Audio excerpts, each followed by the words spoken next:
Magandang araw mga kapamilya. Magkapet pandasal muna po tayo. Ito po si Father Nono.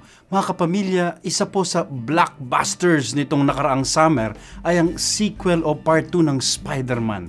May ilang pirasong karunungan po tayong napulot mula roon. Marami po kasi sa atin ay nag-iisip, nag-aalala, nalulungkot dahil maikli lang at napakarupok ng ating mga buhay. Heto po ang sagot ng girlfriend ni Spider-Man sa palaisipang yan, ani Gwen Stacy.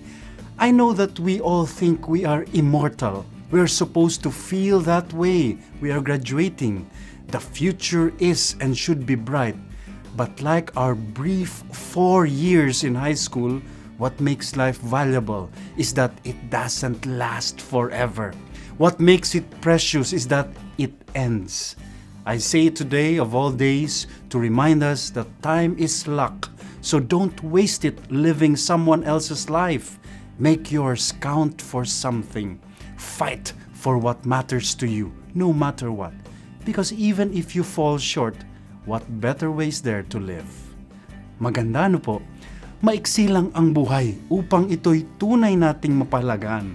At pinahalaga natin ito ng tunay kung ang buhay mo ay umiikot sa tunay na mahalaga sa buhay. Pag-ibig, pamilya, Diyos.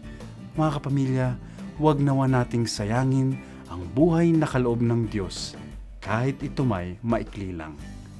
Amen.